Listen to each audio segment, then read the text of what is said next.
Open Your Eyes is brought to you by the Belize Bank. Our country, your bank.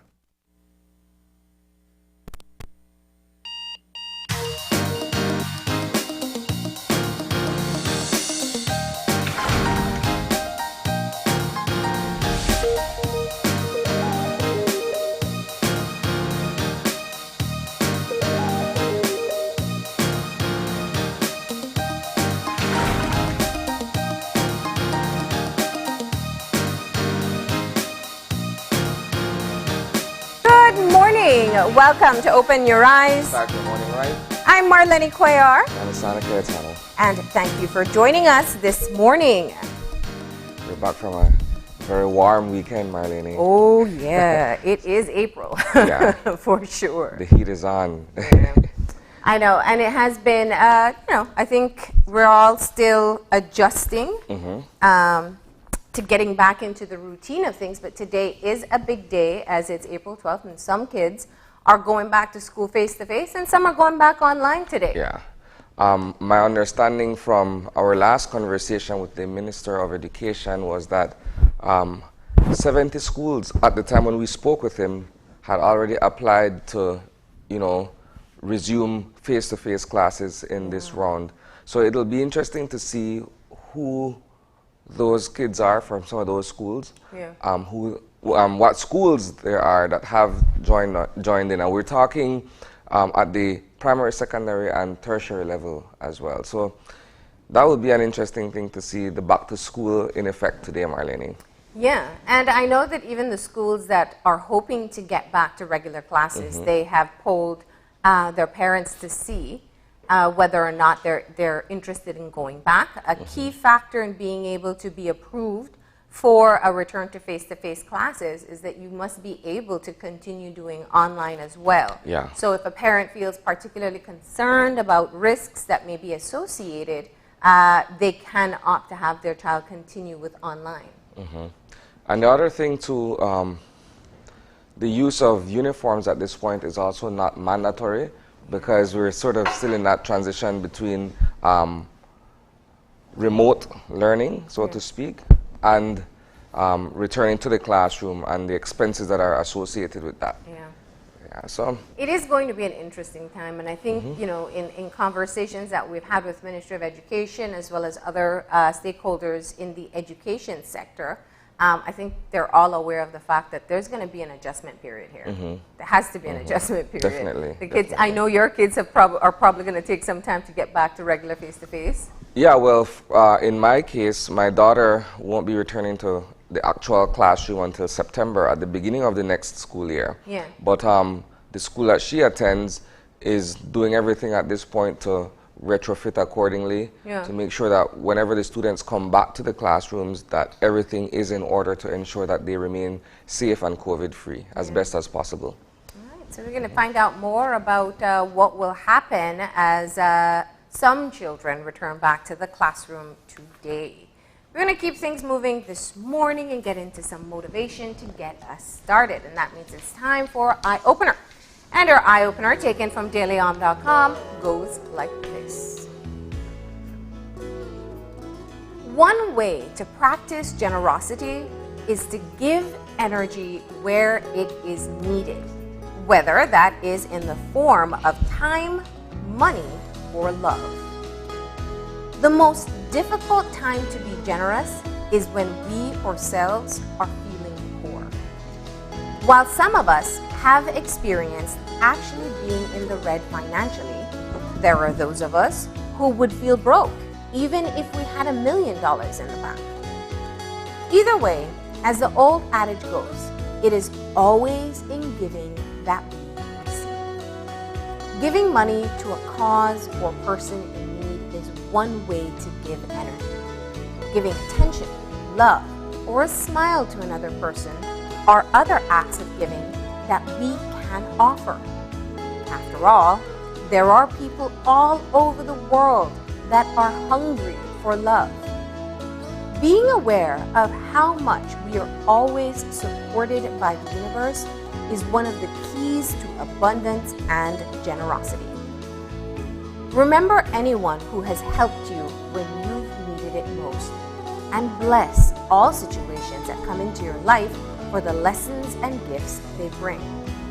Remember that all things given and received emanate from generosity. Giving is an act of gratitude. Plant the seeds of generosity through your acts of giving, and you will grow the fruits of abundance for yourself and those around you. I'd like to go a step further, Marlene, by perhaps introducing another adage that in my mind perfectly complements what is being said in the eye-opener. To whom much is given, much is expected. So that while we're talking about generosity and everything that comes out of being able to give and receive, there are certain expectations that once you're giving of yourself or once you are assisting in any kind of way, that the recipient or the receiver should be able to, one, be grateful for what is being done to assist him or her in that particular situation, and two, be able to reciprocate as well, right? If not with you, at least with someone else. So that, for instance, if I woke up this morning and I, in giving, that may not necessarily come back to me from the person I'm giving to, but it's the movement of energy, right? Yeah. And I think all of us can attest that when you give freely and you give of your heart, there's a certain satisfaction that comes along with it, right? And you don't need that individual to sing your praises. It's just a warmth that you walk away with to say, you know what, I've done my part, you know? Yeah. And I think for me, that's what really, the eye-opener stands out. It's a great reminder. The act of giving in itself is for the person who is doing or helping or contributing in the way that they can. And we need not worry about whether or not the other person shows us the type of gratitude, or we have expectations of a particular type of gratitude. When your intentions are good, when your intentions are more about being able to assist in a way that you feel that you can, I think that is part of what you are aiming to do. The minute you are consumed by, and we see it all the time, you know, we work in the media, people are like, oh, I'm giving this, I need everybody to know that I'm giving. We can very much be sure that this has very little to do with the act of helping someone else. But what as opposed to the coverage that comes along with it. Or having everyone know that I gave. But, you know, and sometimes that's necessary for funding reasons or whatnot, but when it's on an individual level. But the other part I think that was really, that's really key is that we mustn't get caught up in how much we give. We mustn't get caught up on whether or not it's monetary. You know, sometimes you have people who reach out perhaps with a kind word. You have people who reach out with a bit of advice. You have sometimes you see someone who makes an extra effort to just brighten up your day, and that is an act of giving. They have chose to give you kindness or appreciation or something that they feel will be helpful towards you. And you know, especially when you sit around and you think that I wish there was something, there always is. There always is. That's right. Yeah. So I hope that that's a great lesson for us to start our week off right. And, you know, just find someone that you can offer some extra kindness to today. Help where you can. The idea of being helpless in a situation is one that perhaps because we're caught in the situation where we feel like it must be only monetary. It can be, there are many different ways that you can give. Give of your time. Yeah. Goes a long way. All right. So that is the eye-opener for today, and now it's time for us to find out more about the weather. And as you can imagine, it's gonna be hot. Are we reading the forecast today? So our general situation calls for seasonably hot and dry weather to prevail. All right, our 24-hour forecast is mostly sunny and hot today, then partly cloudy tonight. Little or no rainfall is expected, except for the chance of an isolated thunderstorm over the mountains this afternoon. There's one advisory at the moment that says there's a heat alert in effect, and residents, especially those inland, are advised to stay hydrated and avoid outdoor activity as much as possible. There's also a small craft caution that may go into effect later tonight for occasional gusty winds and locally rough seas. And that's because the winds are going to be moving from the east to the southeast at 10 to 20 knots, and the sea state will be moderate. Or high temperatures for today are going to be 90 along the coast, 102 inland, and 91 in the hills. And our lows for tonight is 81 along the coast, 75 inland, and 70 degrees Fahrenheit in the hills. All right, and for Tuesday and Tuesday night, mainly fair and hot conditions continue with a slight chance for brief isolated morning showers. And we want to thank Crystal Rosales, our forecaster at the Belize Met Service, for providing that update. Oh, 102. 102. Now you understand why there's that heat alert. Yeah. So we do want to remind all our viewers, of course, that when it is this hot, you have to be extra careful to ensure that you stay hydrated, stay out of the sun if it's possible. And if you're going to be outdoors, try to get some shade as well. And check in, especially on the elderly and the young ones, because they need to be extra hydrated. All right. So that is the weather update for today. But it's a Monday morning, which means we focus on the news over the weekend and the news in the week ahead. So let's shift gears to Eye on the News.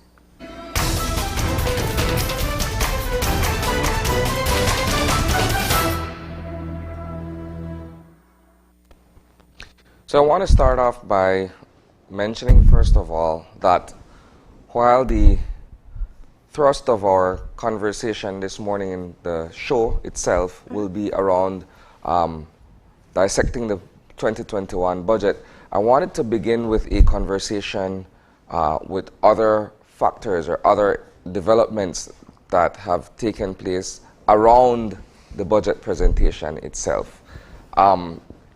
So the first thing, Marlene, is that the 10% salary reduction and the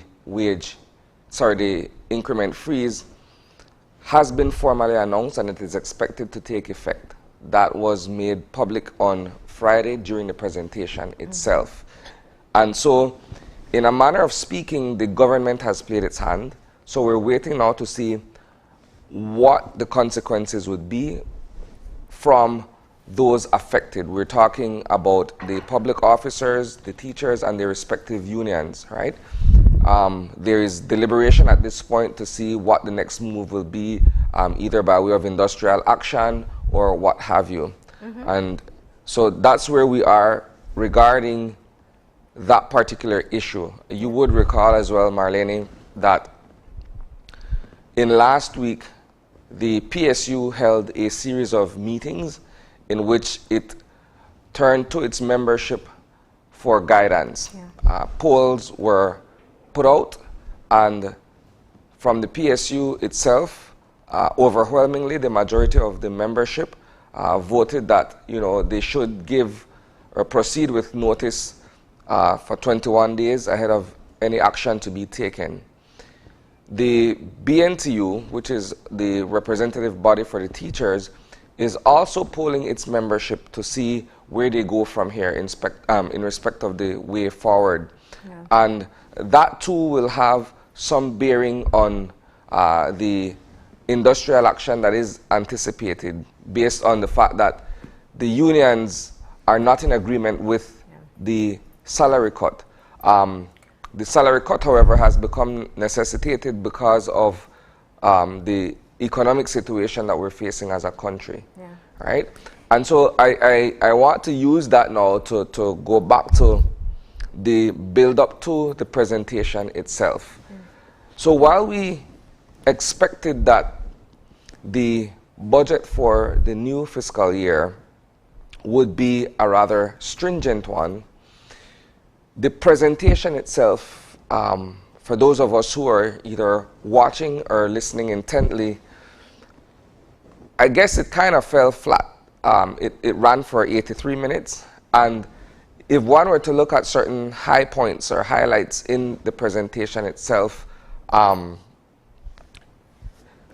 if I can speak from my perspective here, because I was able to follow it all the way through for the most part, a lot of it, in terms of the preamble, was hinged upon what happened before.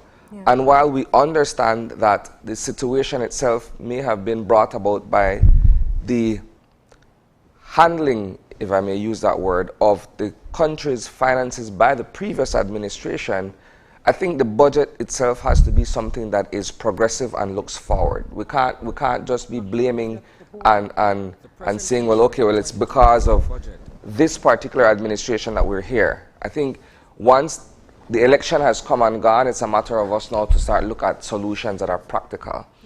And that's where I'll start off with, Marlene. Well, I want to go back to, you know, what is perhaps the most pressing issue as we head into this week, which is what will happen with the unions. You're talking about public service union, you're talking about teachers, APSSM, and we know that when we talk about government workers, it also includes our healthcare workers or police and or defense forces in general. And one of the things that is ongoing, when we had our conversation with the unions on Friday, and that was with the PSU and the APSSM, while yes, the mandate specifically from the PSU was that they should inform the government that they are in a trade dispute, essentially, which would trigger the potential for industrial action in 21 days. They had not done it as yet. Yeah. In fact, what we were told by Mr. Flowers from the PSU, it was that they would go into additional meetings over the weekend to decide if they would go ahead with that action. So while that was the mandate coming from their membership, and I think he said about 1,000 union members participated, we don't know exactly what is going to take place there. The APSSM, because they're smaller, they're able to build consensus faster, and their issue, as they communicated on Friday, it was not a no to the wage cut, it was a conditional no. In other words, we need to see definitive actions moving forward, especially where it comes to good governance policy and legislation. The BNTU, which is the largest union, is the one that, of course, is still consulting, and they have sent out information to their membership. They're surveying their members as well to find out exactly what course of action the members want the union to take. And the timeline for that, of course, is incredibly short, because I'm sure by today people are expecting to hear from them what's going to happen. Well, if I could interject briefly. Yeah. I spoke with President Smith last week. I believe it was on Thursday, if I'm not mistaken. Yeah. And the turnaround time for the survey she had expressed to me, and this was off record, but it's still useful information. The turnaround time, based on the poll, would be by today, that they would know exactly what the results are in terms of what the membership wants to see get done. Yeah, I know. The surveys should be completed this morning, and they are asking members what steps they should take.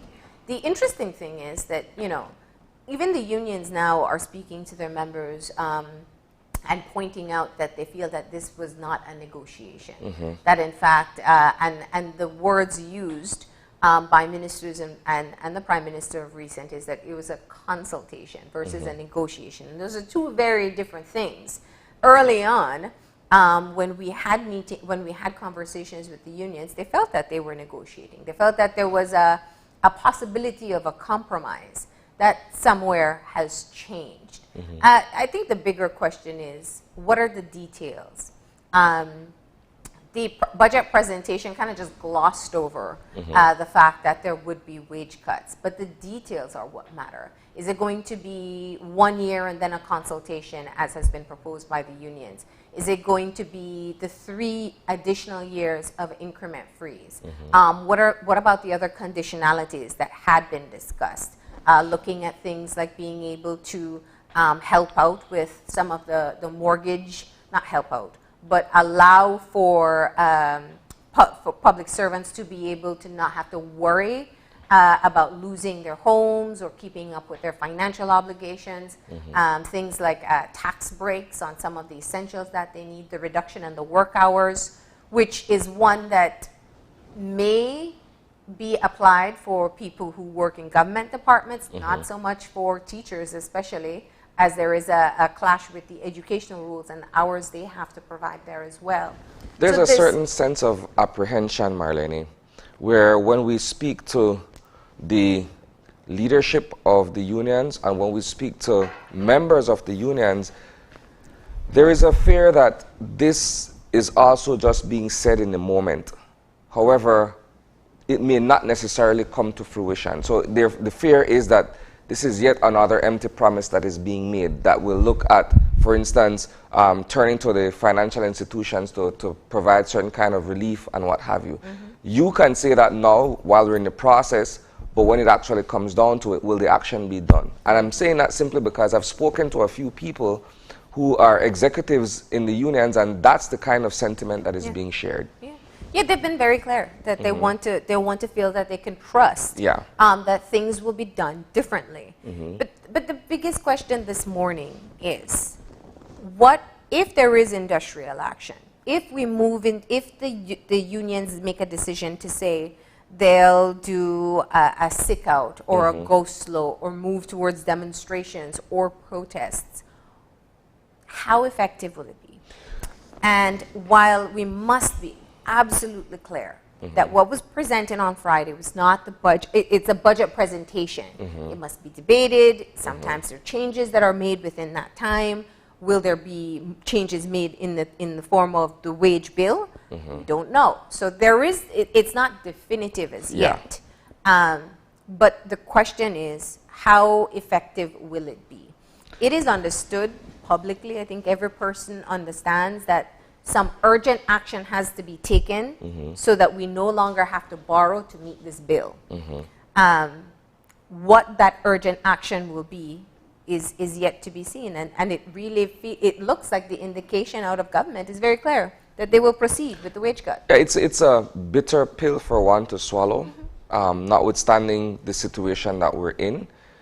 But at the same time, if you're talking about what the unions are prepared to do, particularly the Belize National Teachers Union, some people would say that they would be fighting, in a manner of speaking, from a weakened position simply because they're not in classrooms. And would they be able to muster the kind of support that they need for any form of industrial action? Secondly, and perhaps most importantly, is that the issue of the salary adjustment is very divisive. If you look at where the public sector and where the private sector stand on that particular issue, it's hard to, well, it's seemingly difficult for you to rally the kind of support that you would want from the general public if we are also the ones that are affected by a salary cut, and in some cases either retrenchment or termination, and we never had an option or a chance to either to even negotiate it in the first instance. So how do we now lend our support behind an issue like this? So it's very, very polemic. Those are two critical points. You know, the teachers union, typically when they go into action, they have some level of support from the public. And the reason, you all know, when the teachers particularly take action, that it is something that will garner a lot of attention, because it doesn't matter what type of work you do. You have children that are in school, and suddenly you have to pay attention to whatever issue they're bringing to the table, because now you have the consequences of being able to figure out or to ensure that your child is taken care of. That's not the situation right now. Children are at home. So that they won't be spending time home differently. So that is one key element, as you mentioned there. And I do agree. I think the conversation, as it continues to permeate in everyday conversations, it's the same. It's, well, you know, I still have a salary cut. I lost my job. I have reduced hours, or I know someone who has. There are still people who are at 50% salary. So look at it, and I'm glad you brought that up as well. And there are thousands more who are unemployed. So yeah, look at it from this perspective then. So I'm a parent. I've taken a percentage reduction in my salary, right? And so my kid is at home doing online classes or what have you, then what sympathy at this point now should I have for either a public officer or a teacher when I myself have also felt the brunt of the economic situation from last year, as opposed to we're just now discussing or we're just now about to implement a salary cut. You know, we've been dealing with that, and I think it's because of that that some people are torn as to, you know, where they stand on that particular issue. Which is why I think it is important that we also ensure that we keep the perspective of the unions on the table, because that's kind of the common feel. Well, I feel it, so you should feel it too. And when we hear from the union saying that it is not a no, it's a conditional no, we must be able to look deeper at the why. And the why is that their concern is that we only, based on the experience that they've had, their fear is mismanagement of funds. And so, you know, you cut from salaries and there's some kind of unnecessary spending that's taking place, or there isn't a firm enough stance taken on austerity measures within the government, then they feel this is the only opportunity that they have. It's when the teachers went on the 11-day strike, the historic 11-day strike, on good governance. It wasn't all directly related to public service or to the teachers directly. Yeah. It was a good governance mandate. And that's how we saw some of the actions that got us to the point where we can talk now about implementing the UNCAC.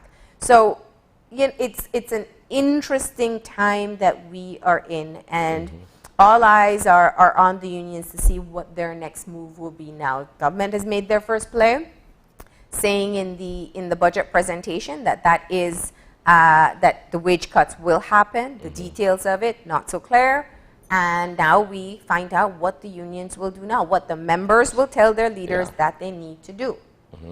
My final thing here before we conclude our Eye on the News this morning, Marlene, is to just briefly touch on parliamentary conduct and behavior. Without necessarily going into what transpired on Friday, is simply to say that when we look to our leaders, if it's church leaders, if it's political leaders, or what have you, team leaders, if that were the case, there has to be a sense of character. There has to be something that says, you know what, I am a dignified person, that if I'm leading, I need to be able to set a certain example. And I think that time and again, we see where there is this utter disrespect, disregard for persons in the House of Representatives, including the Speaker herself. And, you know, there's a lot to be desired from that. And I'm just putting that out there because what transpired on Friday, I mean, leaves a lot to be desired in terms of the example being set by our political leaders. And, well, I think that's a sentiment shared throughout. We expect better, and it has been time and again that we are not able, majority of the time we can't even talk about what is the substance of what's coming out of the House meeting, because there's always all this other nonsense that takes place, all the theatrics that take place. And while we have continuously heard parliamentarians say, yes, we should behave better, we should, you know, they're standing orders. They get educated on it. They know what they can and cannot do, and yet they make decisions in the House to be able to grandstand and to be able to you know, just distract from the issues. And that's why we so often can't really get robust conversations on decisions that are being made in the country, because we're so distracted by all the theatrics. And I think it's unfortunate, and it must stop, and we must demand better. I think the Speaker brought up a very valid point, speaking about how outdated the standing orders are and what can actually be done. So if it's outdated, let's do something about it. Let's make it where we can eventually, where we can start to see the conversations that should be happening in the House take place. But we can't forget, Isani, because this is a big week as well. April 15th is the day that we're looking forward to see whether or not we're seeing a spike from COVID-19. On Friday, there were no new reported cases. We'll find out what happens today from the numbers tabulated over the weekend. But we had dipped below 40, which was, it's a really promising sign And the question happens now, if we don't see any spike, what happens on April 15th? Will the curfew be removed? Will land borders be open? Will all businesses be allowed to function? We know the casinos are supposed to be looked at the 15th, but that's just one that hasn't been able to open. So this is a very critical week to see what's going to happen in our country in this phase of the pandemic. I'm glad you brought that up as well. Well, we also need to consider the fact that we're sort of still anticipating what, if any, the numbers will be coming out of the Easter weekend. Because of the 2-week gestation period, then we're still sort of waiting to see, you know, how our travels or how our activities over the Easter weekend will affect those numbers going forward. And it won't be exactly 2 weeks. It'll be about 10 days. So I'm guessing that they're trying to see trends to see if there are any spikes. It is a very important time to remind people that COVID still is out there. There are asymptomatic people. Please, if you have any symptoms, make sure you go and you get tested and you isolate. All of these things are still required of us. And when you go out into public, wear your mask, wash your hands, watch your distance. And we will definitely be looking forward to seeing what decisions will be made come April 15th. All right, so with that being said, certainly you can catch these stories and more at 6 o'clock this evening on News 5 Live. You can catch our content on Facebook as well. And that's what's happening today and for the remainder of the week. That does it for the Eye on the News.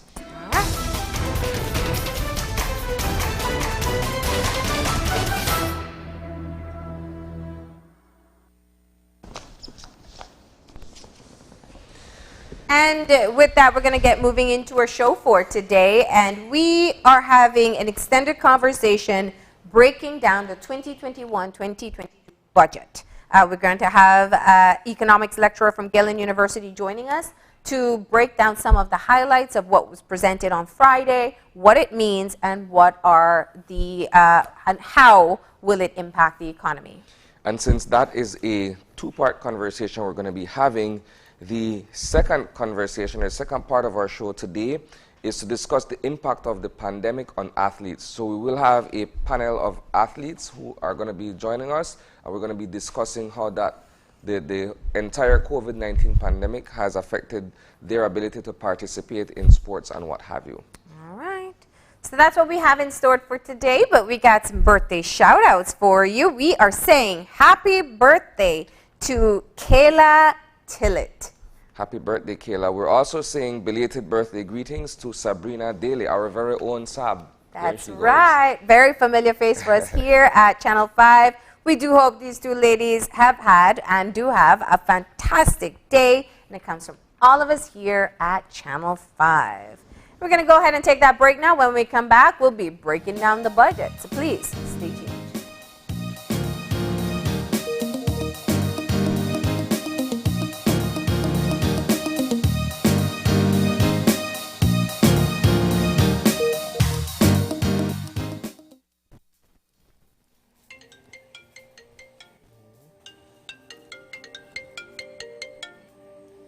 Hello? Okay, sure, I'll be there.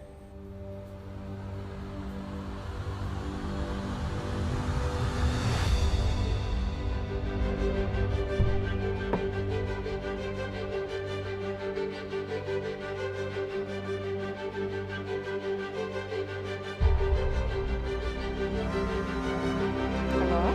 Hi, Mommy. When are you coming home? I really miss you. Hearing the voice of our loved ones can always lift our spirits and make us feel whole again. With Smart's twice as nice promotion, prepaid customers who make 5 minutes worth of national calls on Sundays can enjoy 50% off, top double on all national calls for the rest of the day. Call your loved ones and enjoy half off all day long. Smart, bringing people together. As one of the largest cable and internet providers in Belize, CBC strives to provide our customers with the highest standards of quality, value, and service in all aspects of cable TV and internet. Monitoring our systems closely, our technicians combine creative planning and state-of-the-art technology with years of experience and training to develop and provide the most reliable and advanced cable and internet service to exceed your expectations. For CBC and our team of talented engineers, technicians, and customer service representatives, delivering less than the very best is never an option.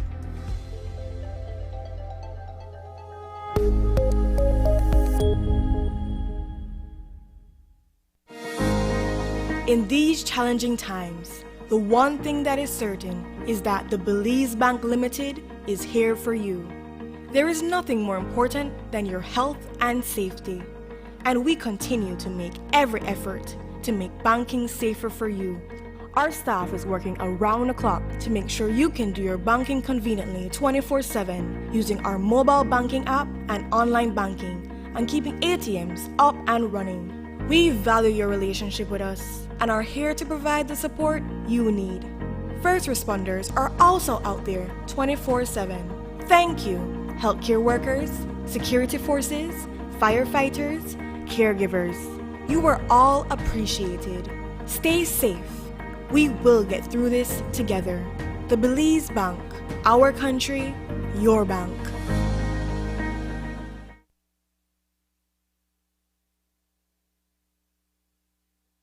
You've worked hard your whole life building your future, your family, your business, your home.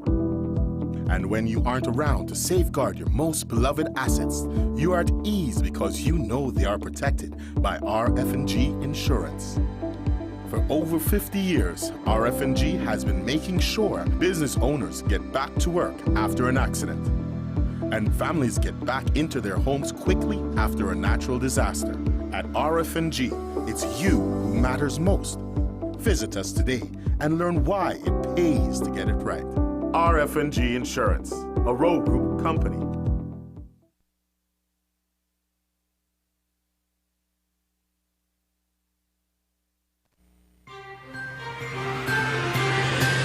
Today's COVID update is brought to you by Fulltech Systems, your technology center, where you'll come for the price, but stay for the service. And welcome back. We begin our first conversation of the morning with adjunct economics lecturer for Galen University. We're joined by Carlos Magana. Good morning, Mr. Magana. Good morning, Malene, and good morning, Isani. Okay. The budget presentation, Friday. What are some of the takeaways that you've had? Let's not get into the specific numbers as yet. Just let's get your general response or reaction to what has been presented in Parliament. Well, I did have the privilege to listen to the whole budget, and there's some highlights that I really got from it, and we will try to see if the budget is different from past budgets, because that is what we need. We need a country that moves forward after where we have been for so long. So in my intake, there are certain things that I would want to discuss, and we can agree to disagree if we are in the concept of this discussion this morning. All right. So a lot of people, I think perhaps it's a sentiment that because there was an anticipation that more would have come out of what is being presented in terms of what we'll be dealing with for the next 12 months. And for some reason, some people are of the impression that they sort of fell short of that particular expectation. Having listened and having followed what was presented in terms of the figures and what the outlook is, what is your reaction to that? Do you feel as if though it sort of satisfied what you were expecting, or it kind of fell short as well? Okay, there is a difference. There is a difference Why do I say there is a difference? Because in my classes with my students that who do intermediate macroeconomics or which do economic analysis, we do analyze the budget that is being presented for that year. That is part of what the students need to do. And they would break in and we would even do debates in class based on the budget. And one of the things that would always face out is that there is not too much of a difference from budget of year one to the other year. When I listen to the budget this year, to the budget speech, there are some differences that are lined out. And I think that has made the key element of a difference to me. That now I was able to listen to a budget where things are going to be done A, B, C. It was outlined that X amount of money is going to be for this project, for that project. So there is a way of now looking at it that, okay, I as a Belizean now know that in a certain ministry, there's going to be a certain amount of money that is going to be used for specific areas as A, B, and C. It was stated, and that is what I believe now we can ask for, and to hold the government accountable. Oh, you promised in the budget that this amount of money is going to be used. Now, if there are supplementary budgets to expand those, then why is that needed? Okay, or if you are able to save, then let us listen why you were able to save, because a budget is to be used. So there is always a question, why was there savings? And there's always a question, why do we need to bring in supplementary budgets for certain line items? So that is what caught my attention from the beginning. So yeah. There is where I part from in the budget.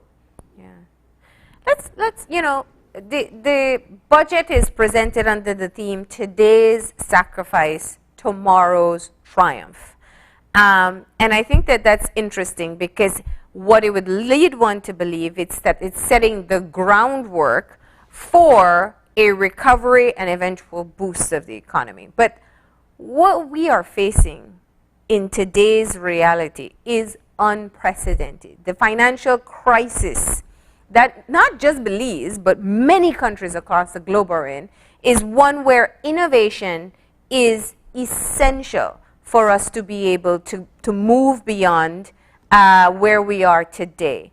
And that innovation is coupled with tough decisions.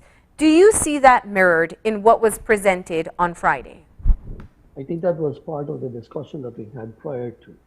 And when I used the example of the Intel in Costa Rica, and really, when I listened to the budget, I was not able to define that as specific.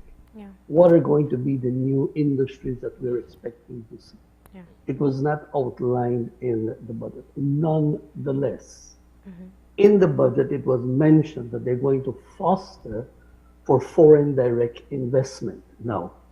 So it was not outlined as A, B, and C, and it could be because of time factor, could be because of communication with foreign agencies and so forth. But at this point, what gives me the proactive decision or the proactive words to that is that they are looking forward for foreign direct investment. And that is where we're going to see the new industry. That is where I am expecting. And when these 12 months are to pass, are we going to see these new industries? Now, one thing that we need also to keep in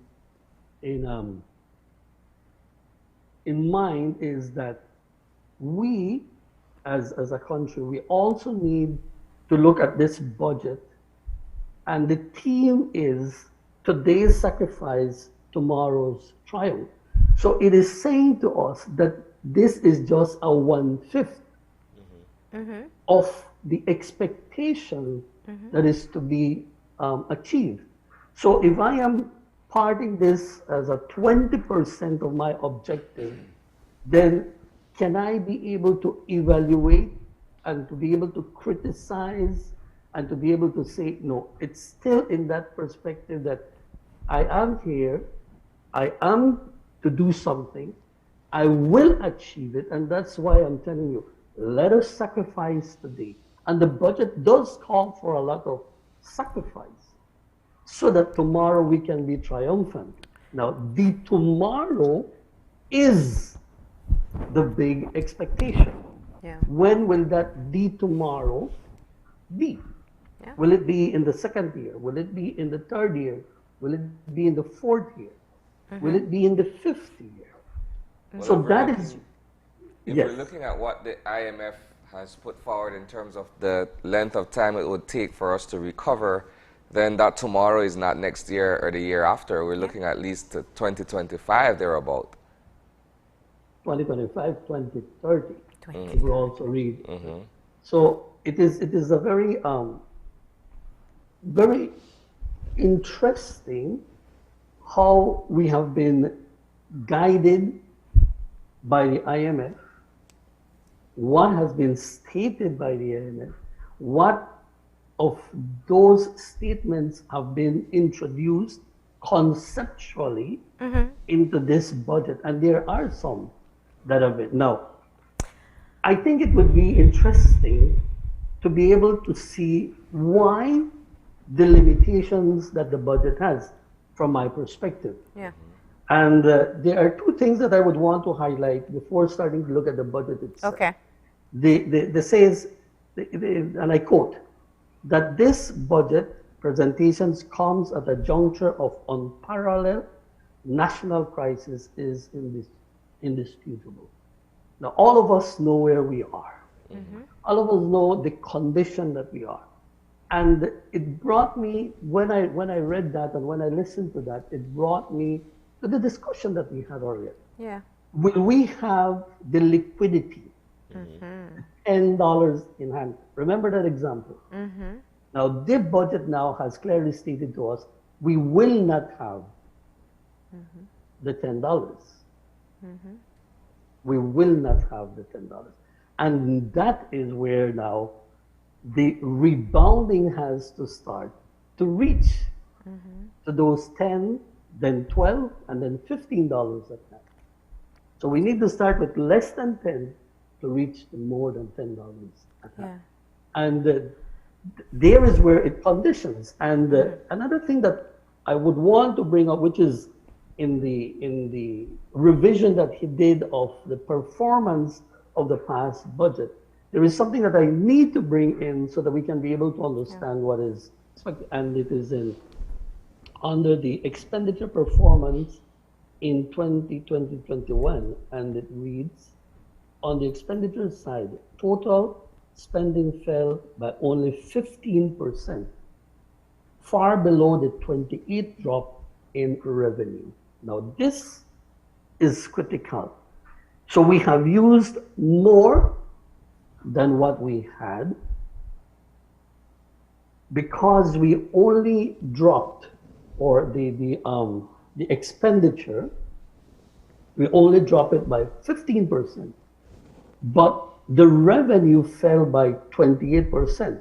So it means to say then that to keep on par, I should have dropped my expenditure to 28% also. Yeah. Because of that, then I continue spending more than what I have. I continue opening the deficit for that year. And so that conditioned where we are now to look at the budget that was read.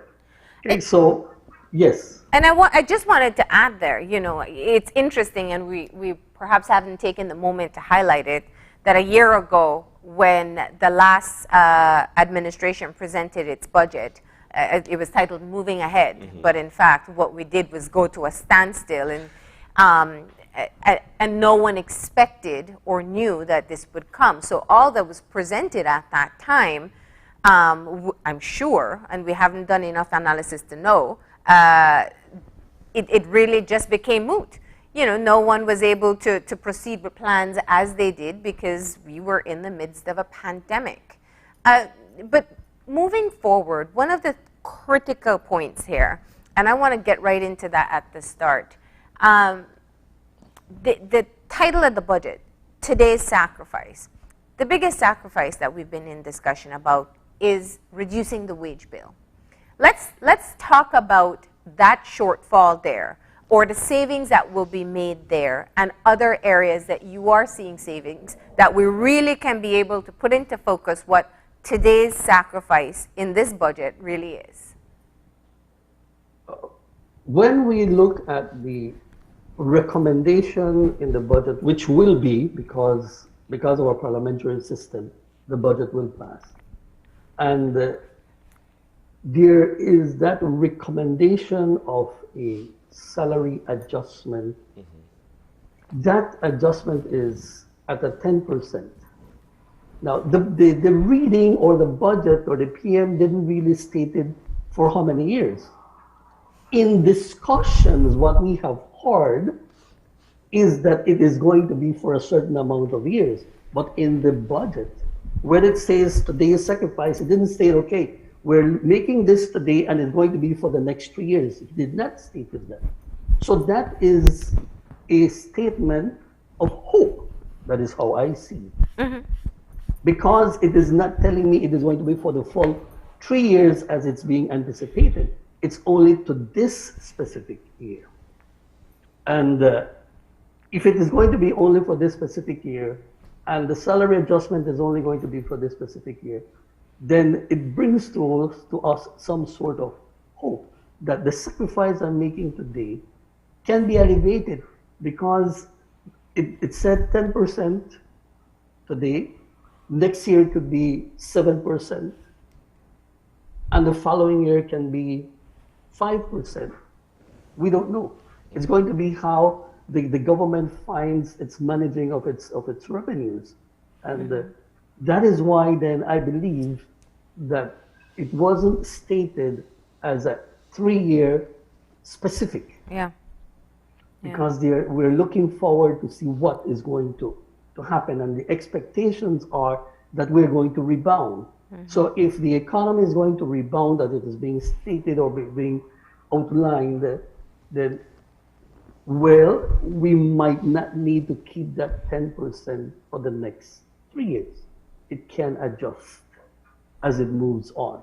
But that was my perspective when it came to that big issue, and it was really stated, okay, it is going to be for so many years. It is only at this present budget. That gave me a little hope that, okay, we're moving forward. There is room for negotiations year after year. Go ahead. Okay. So go ahead. Yes, and that brings me into the introduction of the fiscal year budget. And I will quote: "There are limited funds and virtually unlimited calls for spending." I remember Marlene saying in the last presentation, there is a pie that needs to be divided. And therefore, we clearly note that it is stated there is limited financing, but there is unlimited needs. And usually when we find ourselves in a recessionary economy that has been falling for so many trimesters, which after a year or so it starts to run into a depression, then automatically we can clearly see that there is an unlimited call. Why? What gives us our revenues? What gives the government revenues? It's based on economic activity. So if there is a recession, then the economic activity falls. We are not an economy that depends on gold or so forth. We're an economy that depends on production. So if our economy has not been able to develop different areas of economic activity, different sectors, then we fall under that gap, that we cannot really move on. We cannot really move forward because we need to build to be able to do so. And our production is very minimal in the sense of large industries. Okay? To be able to foster new employments, it's difficult. Why? Because we are only, one of the largest industries that we have is tourism. Then comes the construction sector. The construction sector, here we fall under, do we have sufficient employment that the financial sector can be able to say, okay, I'm going to give loans to everyone so that they can start moving or building their homes or start new enterprises, new businesses? Do we fall, for example, if let us use a Belizean word, catch and kill. If an employee is a catch and kill worker, will he be able to get a loan from the bank? There can be liquidity, but that liquidity will only be available to those who have a permanent employment. That is based on a certain eligibility as well, correct? Exactly. So the time frame that you have working, for example, I am an adjunct lecturer for Galen, but in the institution where I'm formally employed, which is the Belize Adventist Junior College, our institution has a policy that if we are not employed for more than a year, then there cannot be a recommendation letter to take to the bank to request a loan. Okay, so people who do not have that formal or continuous employment cannot be able to go to the financial sector to be able to request. So, and remember that all this is part of the economic activity. All this is part of what will be added to the GDP of the country.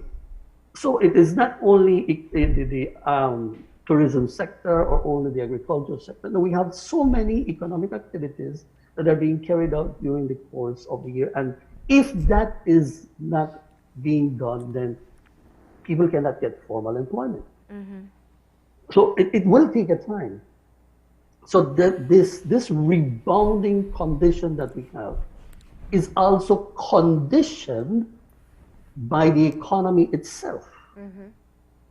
So we need to move on. And this is what I was expecting to see in the budget, why the new industries was very critical and important. Or at least the expansion of the existing industries. So that is where I am looking forward, and that is what I am expecting, that in the weeks or months to come, we can see the different ministries now. There are so many ministries or not. At this point, it is already in line. It is in-house. So what we need to see now is the productivity of each ministry itself. And if that productivity starts, then we will have people that are going to be employed.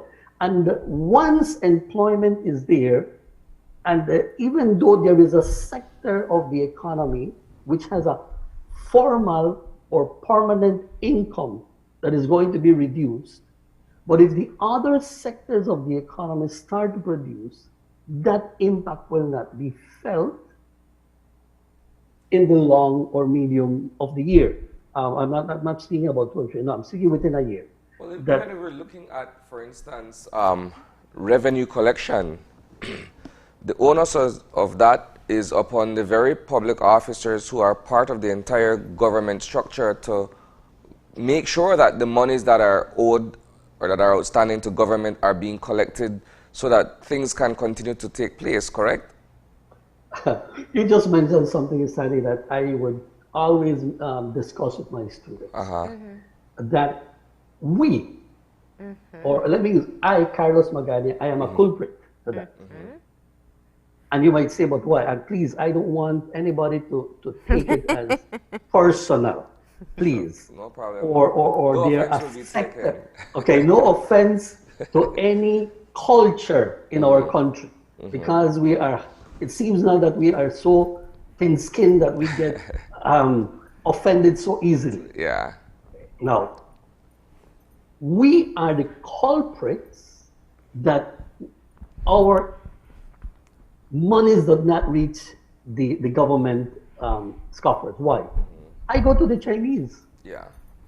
And I get a Coca-Cola.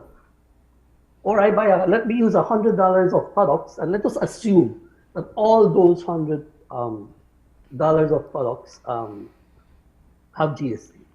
So in a formal, I get a receipt, then the GST is there. Okay, can I interject quickly? Yes. Quickly, just if you allow me to hear. There's a difference between your $100 example versus the Coca-Cola example, though. Because what I'm saying that is, like for me then, if I go to the store with $100, very likely I will demand a receipt. If I go to the store and purchase a Coke, I really wouldn't be asking for a GST receipt. I'm just putting that out there. That is where I was going. That is why I used the example of a Coca-Cola and $100. In the $100, I will request a receipt. But when I go and I buy 2 or 3 items only, and I am trying to move fast, I tell the shop attendant, you know what, it's $2, so I'm going to leave it here in your counter. Yeah. Now, imagine how many of us, thousands per day, thousands of us per day, purchase thousands of individual items. And we do not ask for a receipt. So even though if the government would want to put strict measures, they cannot control that. It is me who has to control that to be able to foster. That's why the PM said it is all of us who need to work together. And this is where it comes. I will need to, as I was telling my wife and other friends, you know what, we need to do that. When we go to the store, get your receipt. Because that is going to start to bring, and you know how many millions of dollars stay with the store owners, which should be in the government's coffers. And when it goes into the public purse, then it's for, or should be, for the public benefit. And I think it's such a critical point that you're making, because these small actions do have a cumulative effect.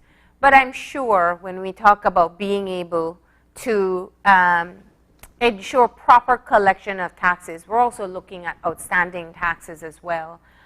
You know, part of the recovery plan, I believe there were 4 points that were made. One, include the salary cuts or the reduction in expenses in salaries, in goods and services. The other included the collection of outstanding taxes. And there was also some other points to help to get, because you started talking about rebounding, but beyond rebounding, it's almost like you have to get your proper footing in place. That's the recovery part of it.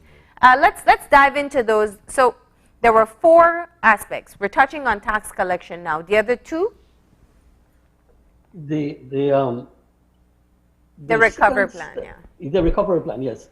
In the first step, sorry that I have my eyes down. I That's asked, fine. the public to please bear with me, as I need to look at. The first step was, which is being slashed by 78, that was the a reduction in budget spending on goods and services.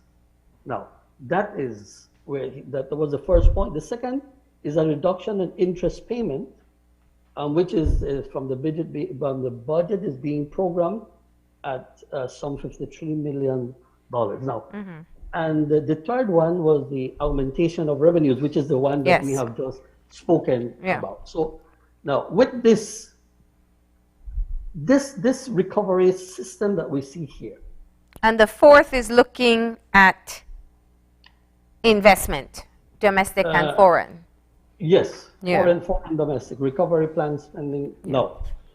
Now, when we put all of this together, all of them, do we see across the board, do we see all sectors of the country participating in the recovery plan? Okay? No. From my perspective, about 70-75% is participating in that. Where we would come in, and again, I need to mention it, where we would all come in is making our personal efforts to be able to be participative in in asking for our GST. I will just differ a little here, but just to mention, when I was in Costa Rica studying or living for some time, one of the things that they did, they called it, and I will translate it in English, an business lottery, if I can use it in that tone. What did that request in? Every citizen would gather 5 receipts. You would put them in an envelope and you would take it to specific centers. And every end of month, there would be a raffle. And your envelope could be the one to participate. And the incentive was a financial incentive.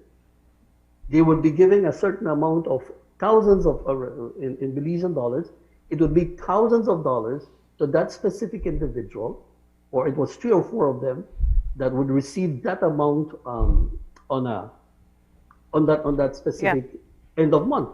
So that was an incentive for the people to ask for those.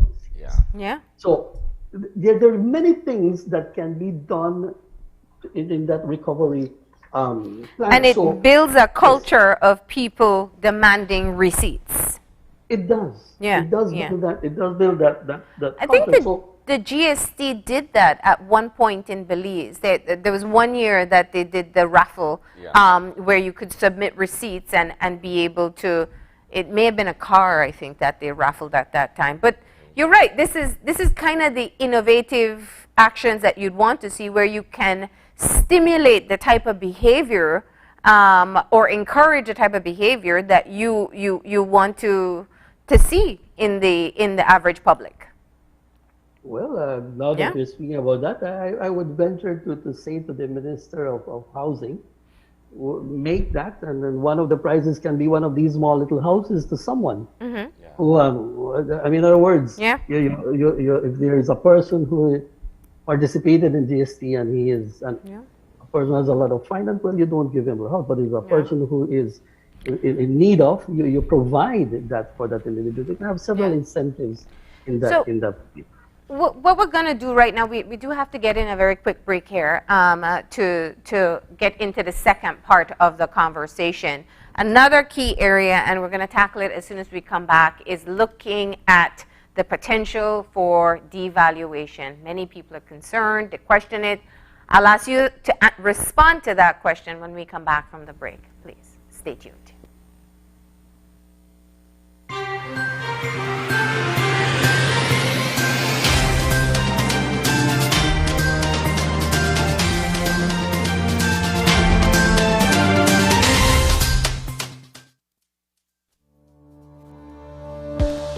Working off-site doesn't mean you have to be off your game. Studies have shown that simply adding a keyboard and mouse to your laptop increases productivity by 26%. Add a monitor and you'll be 35% more productive. At Fulltech Systems, we have what you need to enhance your remote work or e-learning experience. With devices such as headsets, video conferencing monitors, webcams, keyboards, mice, docking stations, all with the brands you trust. Keep connected with collaboration tools like Microsoft 365 Suite and Kaspersky and perform efficiently no matter where you are.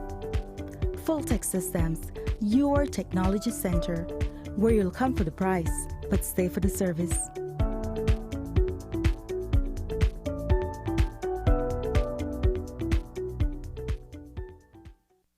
You've worked hard your whole life building your future, your family, your business, your home.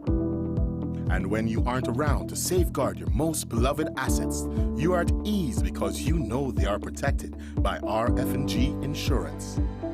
For over 50 years, RF&G has been making sure business owners get back to work after an accident, and families get back into their homes quickly after a natural disaster. At RF&G, it's you who matters most. Visit us today and learn why it pays to get it right. RF&G Insurance, a Rowe Group company.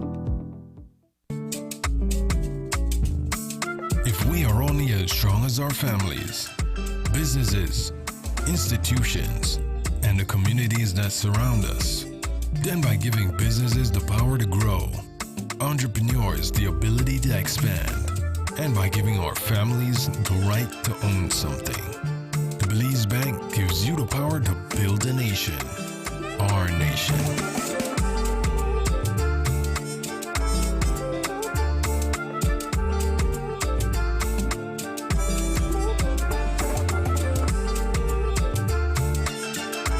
We are stronger together. The Belize Bank, our country, your bank.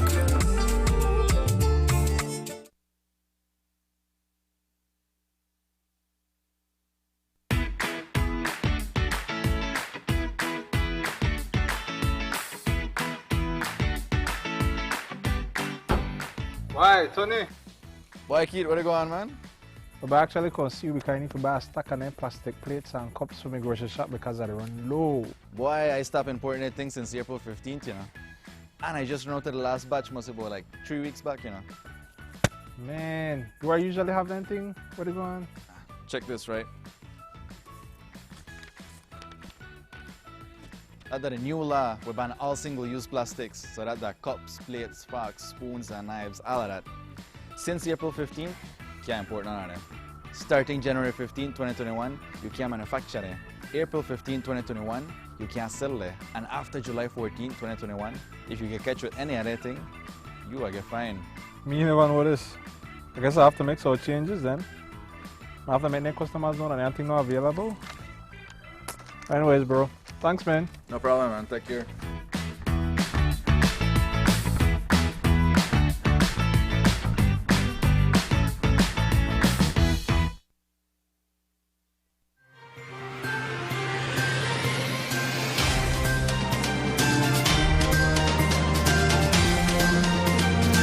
And welcome back. We continue our conversation with economist Carlos Magana, who has been very useful in a manner of speaking in terms of our understanding of the budget. Mr. Magana, I want to go into a slightly different direction here. Prior to the commercial break, Marlene asked about the very palpable fear of a devaluation. Talk to us about where we are and perhaps what are some of the concerns that we should be looking at in respect of the real prospect of our dollar being devalued. Devaluation is being done or suffered by a country when we indebt ourselves much more than we are available to have and collect in our revenues to be able to pay our debts. And this is a condition that we have. Secondly, when the economy or the central governments start to print more money than is based on our national production, then we start to have a high inflation. And by default, then the inflation brings in the unexpected devaluation or the losing of the purchasing power of our dollar. So, and that is where we stand right now because these two conditions exist. The having to use $30 million monthly from the central government is we're simply creating that amount of money to be able to suffice the needs that we have or the government has to pay whatever it needs to and to be able to do specific projects. But in this case, the $30 million, as we have heard and we are able to understand, it's mainly used for sustainability of government affairs. Yeah. That is the risk.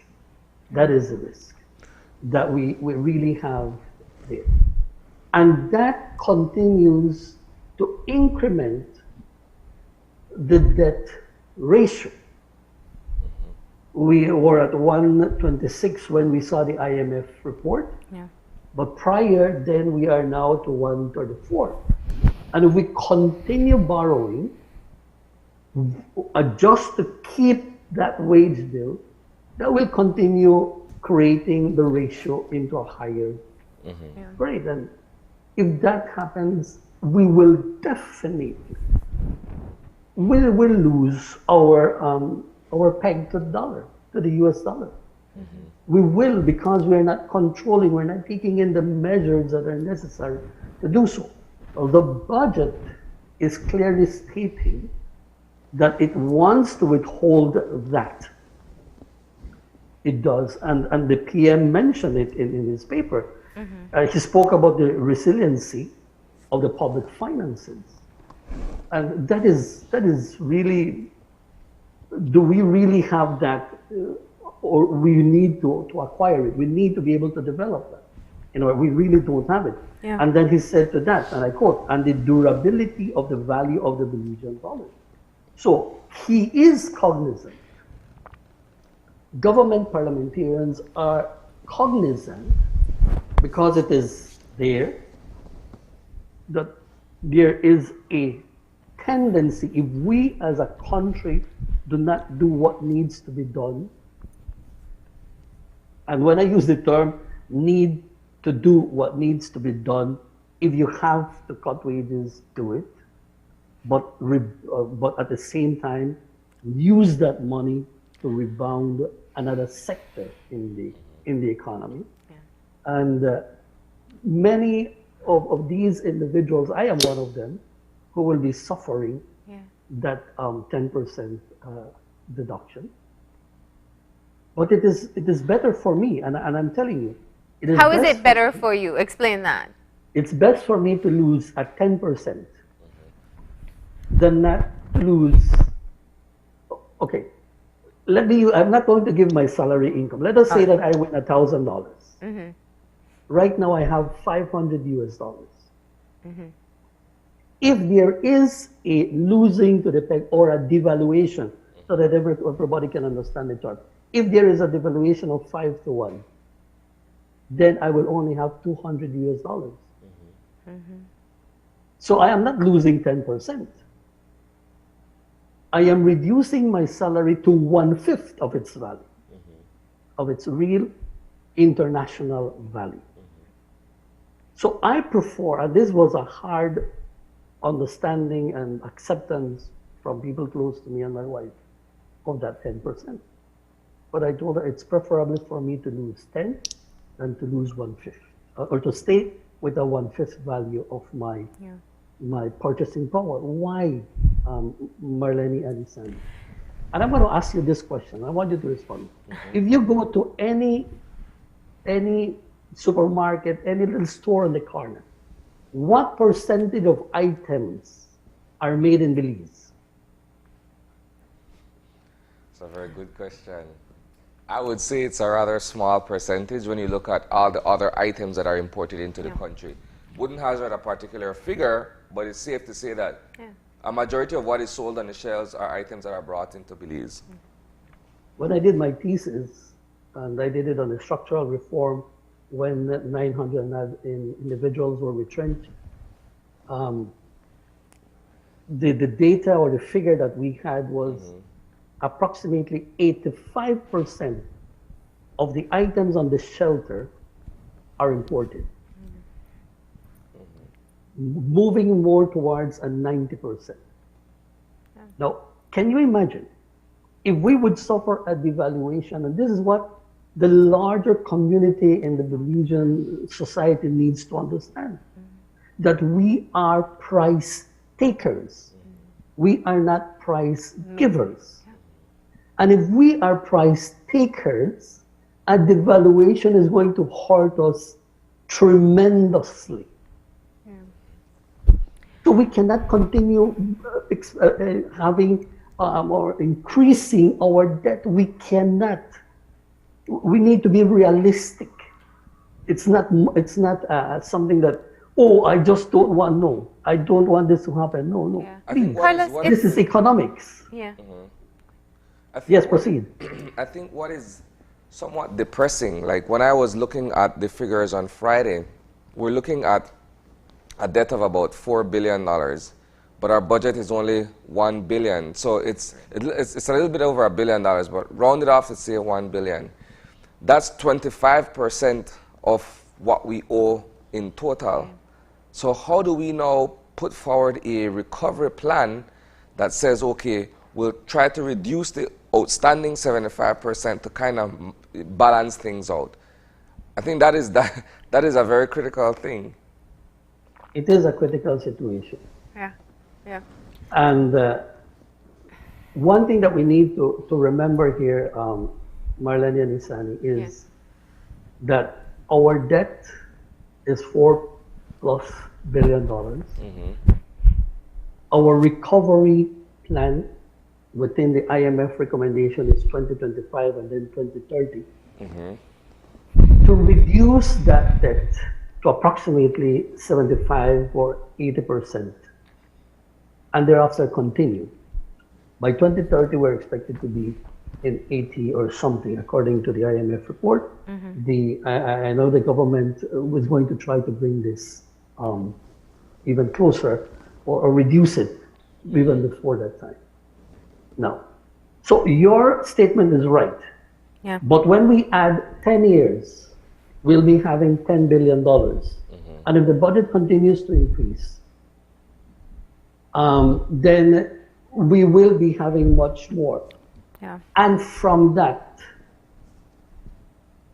the proactive way in the economy, to incentive economic activity, then we will be able to garner sufficient money to be able to pay off the loans. Yeah. I would need to go through my notes, but if I can recall, at this point, it said that the PM did mention in the budget that they're looking to certain ways of trying to reduce the budget. And one of them is to sell, in other words, part of the debt. That would be a very interesting one to do and would help us, definitely would help us. But how many would want to purchase Belize debt? That is, given our history, given our history of repayment, because where we may not be thinking from the bondholder standpoint, what we can recall is how many times we've spoken of renegotiating or haircuts, or this is where those prior conversations are critical. Now, when you talk about where we are with our debt, there's several areas. I know that the Minister of State and Finance has clearly identified in previous conversations. You're talking about reducing how much you spend. And that's one of the things we see in the recovery aspect. You cut down on how much you spend on goods and services and on your wage bill. That was one identified factor. Debt restructuring, getting a handle on the debt, is one of the critical areas as well. And I think that one of the things that you are speaking about when it comes to potential devaluation and why it is such a concern for many is why we led this interview by saying, where are the opportunities for new income or increased income? Let me use an example I think all of us can understand. If I only make a certain amount of money and I owe almost my entire salary to all these different financial institutions, I also have the expenses of my household. I have the expenses to get my children to school, to feed them, clothe them, school them. I have, I need to put fuel in my car or pay for my bus fare. I have these expenses that I just no longer can meet. I have to, at some point, do two things. One, cut down on how much I'm spending, whether I'm moving from car to bus or bus to bike. I also have to look for new ways to earn income, because it is the only way I will get out of this situation. Is that a fair representation? You have mentioned something very, how can I say, you have given a key point in this, and let me expand on what you have mentioned. Yeah. I am going to lose 10% of my salary. I will. Now, am I going to stay with my hands crossed and cry? I lost 10%. Everywhere I go, I lost 10%. Before you even go there, have you, as an economist, as a teacher who may potentially face a 10% cut and an increment freeze, have you already started to consider how your spending, your budget, your personal budget is going to change? Are you going to continue spending knowing that you'll have a 10% shortfall? Okay. This is where we have the proactive mind, and we have the mind that is only going to cry on what has happened. Mm-hmm. What have I done? What have I spoken to the people that are close to me? We need to build that 10% that we're losing. I am not saying I am losing. No, it is incentivizing me. It is creating an incentive in me to get even more than 10%. I'm trying to do things now, and that will bring back to me that 10% and the more. So what am I doing in that case? This salary adjustment that is reducing my 10% has only incentivized me to be part of the rebounding of the economy by creating more than 10% of my loss. So the mindset, Marlene and Isani, is critical. Mm-hmm. I can stay and cry, or I can be proactive. And I can say, no, I need to do this. I'm going to do this other, and I am going to find that 10%. Yes, what you said is correct. And not all of us are going to have that mentality. But I do hope, and I would make a call to the Belizean public service people. Let us build that 10% that we have lost. And if I build that 10%, I am going to create a demand from someone. And by creating that demand from someone, he will also create a demand from someone else. So we can reactivate and start together the rebounding. It's not something that this government or this administration created, no. It is something that this administration inherited. But are they going to close their eyes and are they going to cry on the past? I don't believe. Okay, you did it in the first budget presentation. Perfect. You needed to give a context, complete picture of where the country was. Okay, fine, accepted. You did it. But we cannot be like the last administration that even in the 13th budget presentation, they will bring in things that the previous administration to them had done. No, that cannot happen. Yeah. We need to move on. Yeah. I understood that there was something that was mentioned. This is what we were left with. Perfect. And I think it just brought a very clear, beautiful picture. And I call it as an economist, it provides a beautiful, context. Yeah. Where we are. Yeah. But we need to move from there. Precisely. We know what the disease is. We know it. Yeah. We now are the professionals in line to see that this starts to move on. Yeah. And we, everyone, every Belizean is part of that. Mm-hmm. See, that's the issue, or that's the concern, because my fear is that we're going down a road again where for the next 5 years, blame is being ascribed to one particular administration as opposed to saying, well, let's look forward, let's look towards resolving the issue as opposed to harping on what has happened. I think that is what sort of stagnates the entire issue. Yes. And that's why I'm saying, let us move forward. Let us move forward. You're right, Isani. That was something that was criticized every time we did those debates from the that why was it necessary after 5, 6, 7 years to bring in what the past administration had done? Yeah. Why? Yeah. You are the new manager. Yeah. You are the one who has the capacity to do so. Yeah. And I am sure that the new administration, with the mindset that I have seen, the movement that I have seen, I see that there is capacity to do that. Yeah. I can be wrong. My words can be, I can eat my words later on, no? But this is what I am seeing. Well, this is, and I wanted to just bring it back because it is a pertinent topic. You clearly outlined your position as a teacher, how you feel about the salary cuts. You said you prefer to have 10% taken away now to maintain the value of your salary as it is, because you understand the macro picture, how the larger scheme of things, how it fits in. But you said something key there. You said you are willing to make that sacrifice if you know it will go into helping with the rebound. And to be fair, I think we have heard that message from the unions, but what they call their conditional no. The issue here, Carlos, because we must keep our governments, whatever political party they are, accountable. Saving or sacrificing today doesn't automatically equate into tomorrow's triumph.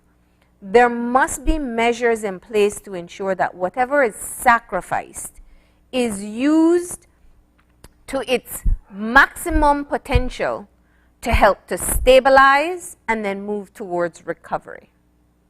Would you agree, and do you see these indicators in our budget? Yes, I agree with you. I fully agree, and I am of that perspective.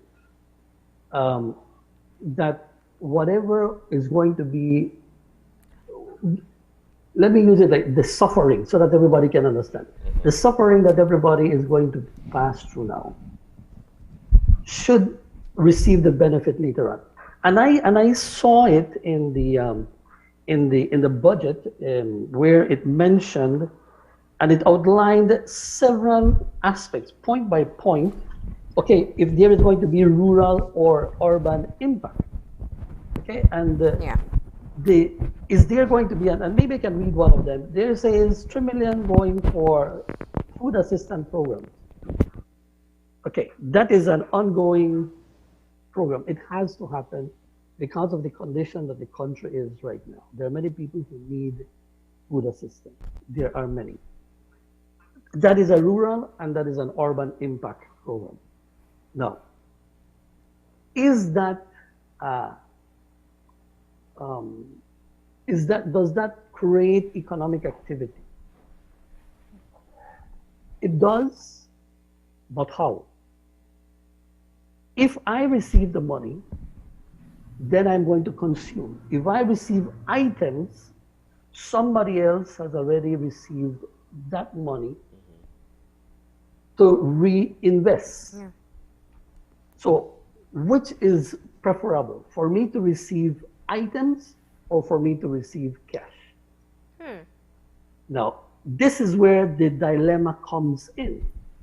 Because if I am going to receive cash and I am going to use it, okay, with that I can go and I can purchase 5 little blouses, or 2 pairs of sandals, and then I can go and sell it, and at the same, it provides more income for me, then it is going to be good. But if as soon as I receive it, I just go and squander it in places that I should not, or with things that I should not. There is where the problem starts. Okay? It's also, I think, a further conversation, one that started before, that these types of assistance should ensure that the priority goes to local producers, if it's food items or whatnot, so the money stays in the economy. You know, there's so much more that we could discuss, just but we're out of time, so I wanted to give you the opportunity to have a closing point. Okay. I believe that, well, I shouldn't use the term I believe. I am cognizant that the budget was, in its part, it was different because it highlighted line items, which is what we were expecting. Yeah. It gave a scenario of the condition of the economy, which I was expecting that was supposed to happen. And it gave a recovery plan. Not too detailed, but there is a starting point, and that is good. That I believe that is the first time that I'm reading the budgets, I've seen how we're going to recover specifically. We're going to earn here, we're going to save here, there, and other. So, in a nutshell, I can say the budget is showing a proactive action, and I am expecting that it does keep that, and it do achieve what it is expected to do. Now, many other things, and one thing that I would have really loved to discuss is our debt, but maybe some other time. We'll have that, yeah, we'll have future opportunities, but we do appreciate you kind of just giving an overview for us today. Thank you. God bless you. All right. And with that, we're going to go ahead and take a break. When we come back, we're going to be talking to representatives of the different national teams in multiple sports, and they're going to be talking about the impact of COVID on athletes. So please stay tuned. This COVID update was brought to you by Fulltech Systems, your technology center, where you'll come for the price, but stay for the service.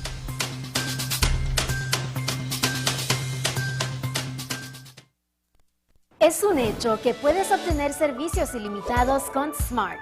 ¿Cansado de que se corte la línea cuando más necesitas estar conectado? Es un hecho que cuando te suscribes al plan de Smart Plus, obtienes llamadas, textos y datos ilimitados. Y también es un hecho que te puedes suscribir con un grupo de 5 miembros al plan Smart Share y hasta 40 miembros al plan Smart Enterprise para llamadas, textos y datos ilimitados.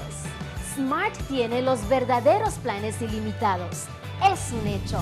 Sé Smart y vive de forma Smart.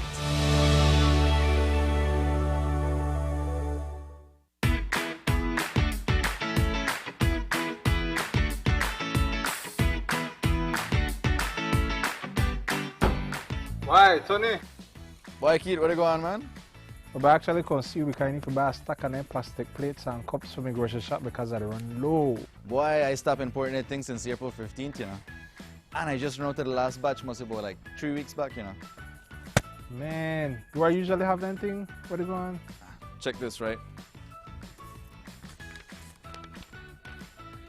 Under the new law, we ban all single-use plastics, so that the cups, plates, forks, spoons, and knives, all of that. Since April 15th, can't import none of them. Starting January 15, 2021, you can't manufacture them. April 15, 2021, you can't sell them. And after July 14, 2021, if you get catch with any other thing, you will get fined. Me never know this. I guess I have to make some changes then. I have to make the customers know that anything not available. Anyways, bro. Thanks, man. No problem, man. Take care.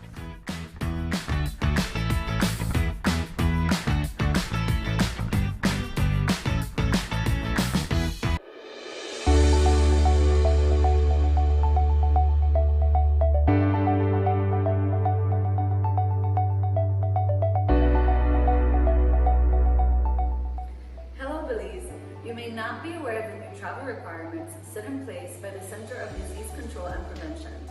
Passengers traveling to the U.S. must present a negative COVID test or a documentation of having recovered from COVID-19 to travel to the U.S. In light of this, Maya, in partnership with Caring Hands Clinic, have established testing centers in all their municipal airports. Caring Hands Antigen Test Center is operational in San Pedro, Belize City, Dangrega, Placencia, and Hopkins. These testing facilities are staffed by licensed healthcare professionals, including doctors, registered nurses, and nurse practitioners. Testing is done using Abbott Rapid Test devices that are FDA approved and made in the USA. The service is safe, fast, affordable, and the close proximity of the centers makes them convenient. Walk-ins are welcomed, but appointments are encouraged. If you would like to make an appointment, please feel free to do so at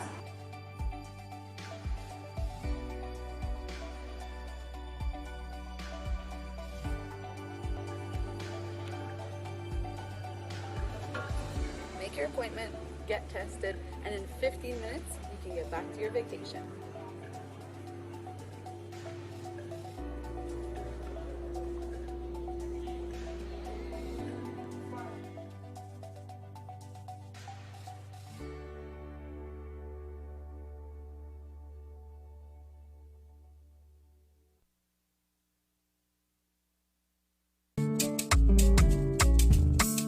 If we are only as strong as our families, businesses, institutions, and the communities that surround us, then by giving businesses the power to grow, entrepreneurs the ability to expand, and by giving our families the right to own something, the Belize Bank gives you the power to build a nation, our nation.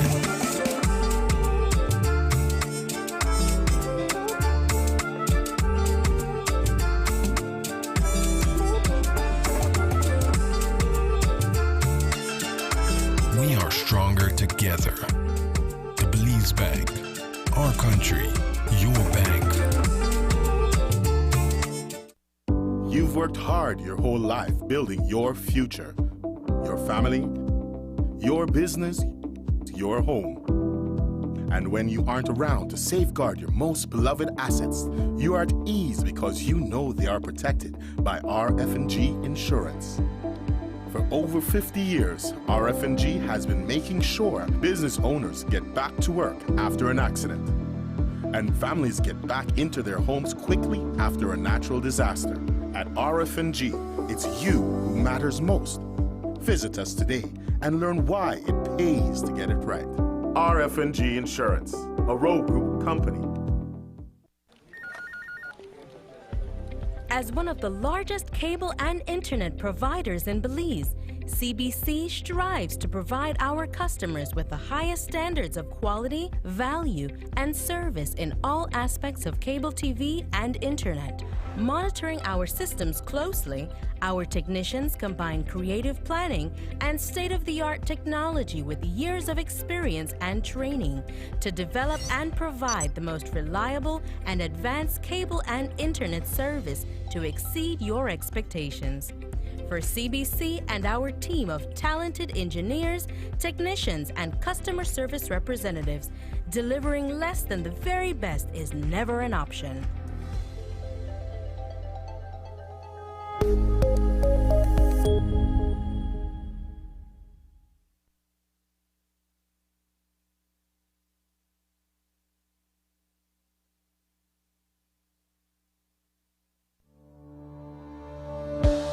Working off-site doesn't mean you have to be off your game. Studies have shown that simply adding a keyboard and mouse to your laptop increases productivity by 26%. Add a monitor, and you'll be 35% more productive.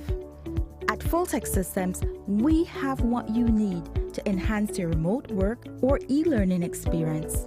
With devices such as headsets, video conferencing monitors, webcams, keyboards, mice, docking stations, all with the brands you trust. Keep connected with collaboration tools like Microsoft 365 Suite and Kaspersky and perform efficiently no matter where you are. Fulltech Systems, your technology center, where you'll come for the price, but stay for the service.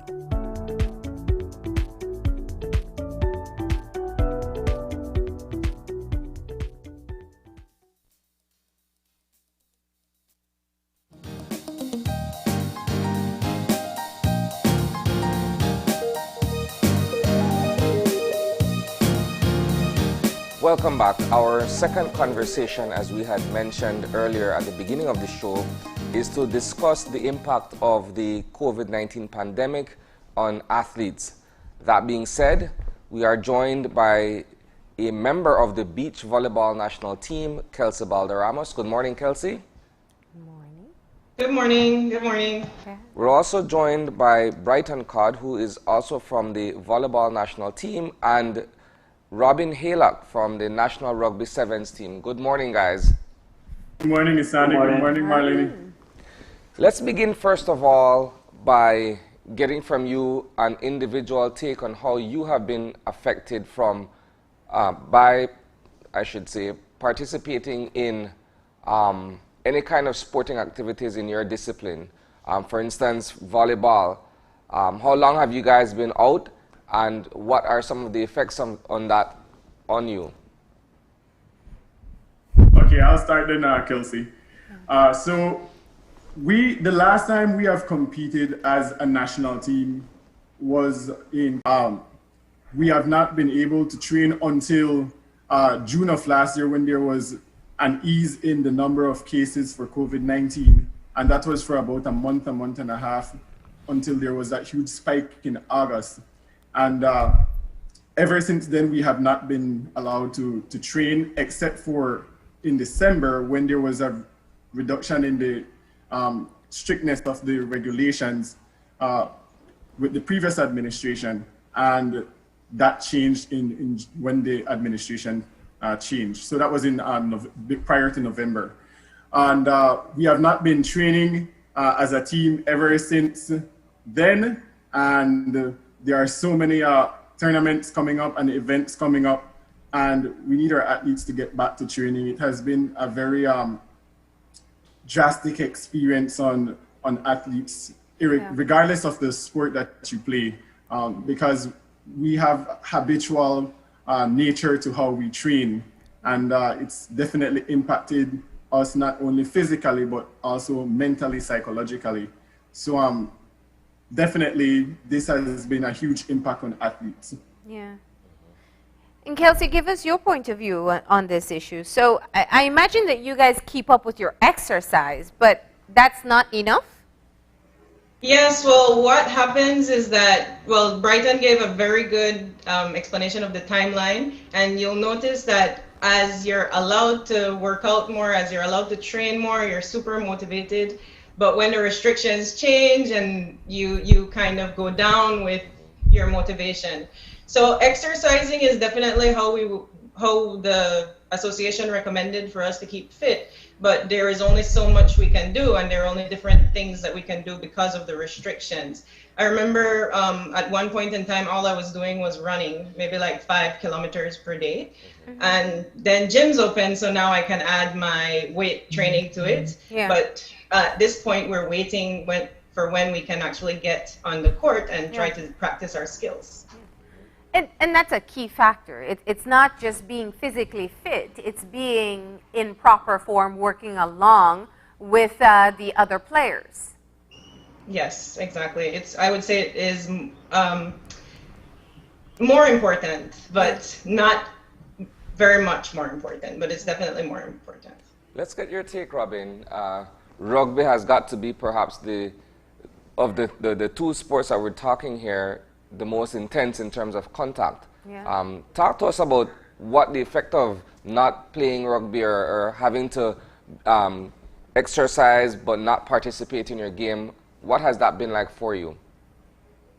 Well, it has been difficult because, like you said, rugby is a sport that has a lot of contact, so it is understandable that we can't really play or really do contact practice. But then there are also other things that you need to kind of polish up when you do rugby, because then it is a team sport, and well, you need to depend on your team a lot. So yes, we can still go out exercising, we can go to the gym and everything, but then you need to build that unity with your team, because when you're running down the field and someone's there that's going to tackle you, you need to know the guy that's behind you so you can pass it to them and they can continue moving the ball forward. So it's more not just all the contact and everything that you need to do, it's that you need to get used to the players that you're playing with.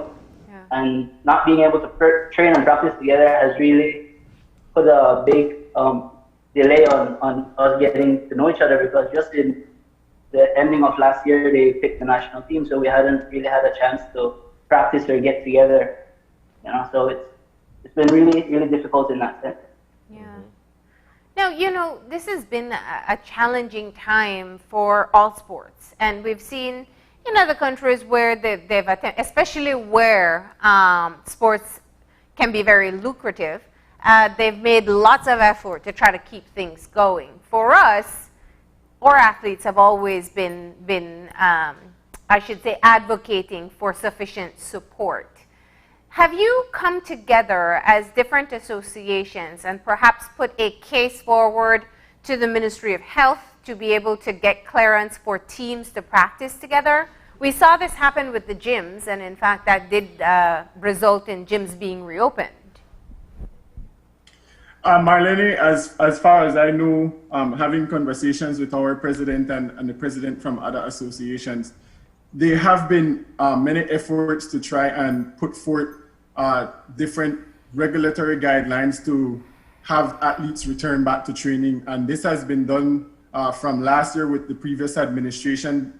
Many of the associations sent in their health guidelines as requested by the Sports Council, the National Sports Council. And so they already received some of those and they requested it, I heard again last week. So perhaps they are considering reopening sports very soon. We don't know what the status of that is just as yet, but hopefully we hear something come up in the new SI that's supposed to be put forth this week. But in terms of the coalition of the federations and coming together, yes, they have certainly been having discussions also with the Olympic Committee to send in these documents to the government to have sports be reopened. Have you go ahead. Have you guys collectively looked at the idea of perhaps either requesting or lobbying the Ministry of Health for players on the national team to be vaccinated? Because there are all these other games and activities happening outside of the country. Absolutely. According to our president, yes, we have even tried to lobby for us to be one of the advocates or the promoters of the vaccine. And that just tells how much athletes want to get back to training as well, because we are agreeing to actually go and take our vaccines to get back on the court, as well as we would like to assist the Ministry of Health and Wellness in being able to advocate for more people from the other categories to come out and get their vaccines. But if that is not happening and we need to reach herd immunity, then why not continue with a population that actually wants the vaccine to be able to get back to some sense of normalcy? The vaccination, I mean, I think that's an interesting take, because the national teams, they're still being invited to compete? Yes. Okay. Kelsey, tell me. In fact, volleyball at least has already received the dates for all competitions for indoors female, indoor male, beach male, and beach female. So we already have a competition date. And that's kind of what makes this all the more frustrating, because we have a date, we have a deadline, and yet we can't have any word on when we can get back to training. Yeah. And go ahead. And interestingly, Marlene, all the other countries in the region have been practicing and have been competing, actually. Nicaragua have not stopped practicing at all throughout the pandemic. Panama started, they were one of the countries in the region that was heavily affected at the onset of the virus being spread across this region. And they are also competing. And so the boat has already left the dock and we are still yet to get on that boat. We're the only country that is not practicing in the various sports.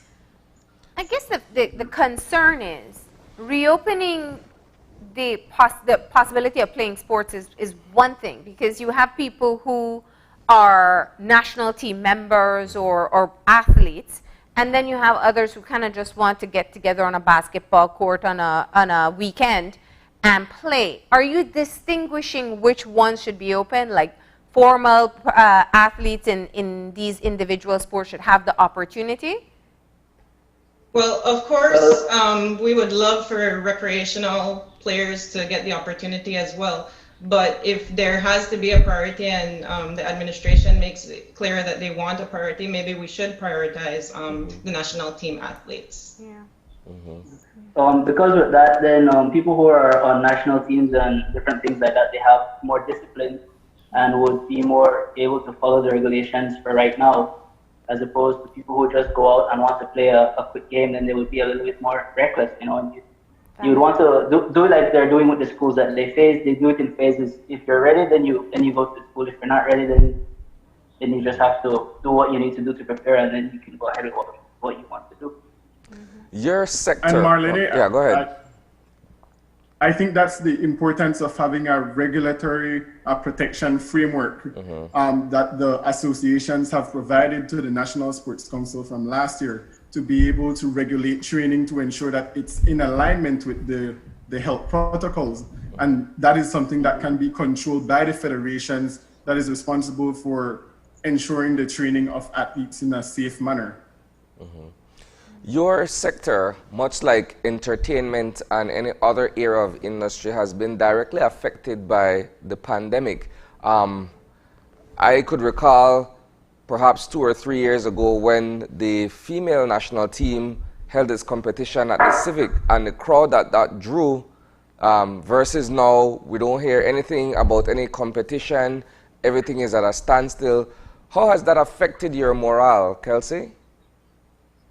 It definitely has. I mean, it's almost like building up from zero again. But I believe that once we get the go ahead, we will be able to do it. You know, it's not impossible. We will be able to put in the same work that we did previously and get back to par. You know, it's not a matter of how, it's a matter of when. Now, what happens if we don't participate in the tournaments? Oh, well. People would lose interest in sports.